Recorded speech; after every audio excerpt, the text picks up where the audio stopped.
Rondo Alaturka, yəni hamının tanıdığı türk marşı Mozart'ın 11 nömrəli La major sonatasının 3-cü bölümüdür. Əslində əsər 3 hissədən ibarətdir və ilk 2 hissəsi çox adam tərəfindən tanınmır.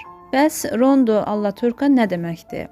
Alaturka Batı dillərində istifadə olunan və İtalyan dilində türk tərzində anlamına gəlir. Alaturka sözü ilk dəfə Barokko dövründə istifadə olunmuşdu və o zamanlardan türk üsulunda olan musiqilərin əvvəlinə Alaturka sözü istifadə olunur. Yəni türk tərzində olan musiqi anlamına gəlir. Dediyimiz kimi Rondo Alaturka La major sonatasının 3-cü hissəsidir. Yəni burada rondo daha cəld, hərəkətli hissə mənasındadır və sonatanın 3-cü bölümünü təşkil edir.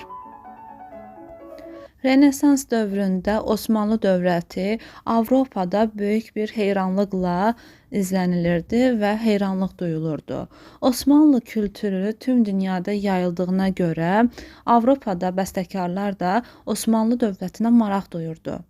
1783-cü ildə Mozart 11 nömrəli La major sonatasını yazdı və 3-cü bölümə Alaturka adını verdi. Mehdər dünyanın ilk və ən qədim olan ordu bandosu ünvanına sahib idi.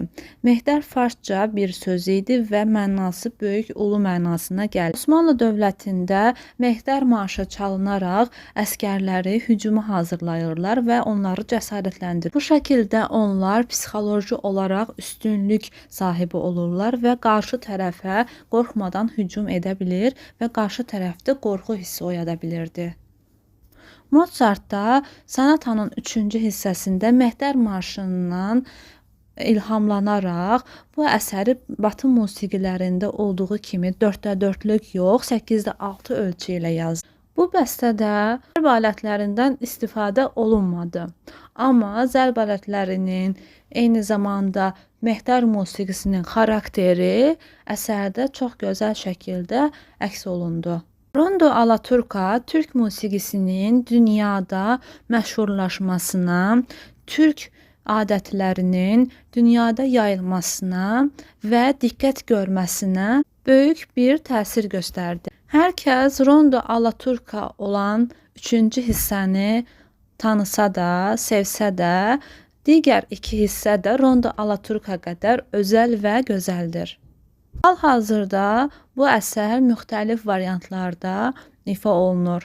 Həm klassik variantda, həm də caz və sair şəkildə improvizasiya olunaraq ifa edilir. Sənətçisi olan Cəza 2012-ci ildə 3-cü hissə üzərinə sözlər yazmış və həmin musiqini klipə çəkmişdir.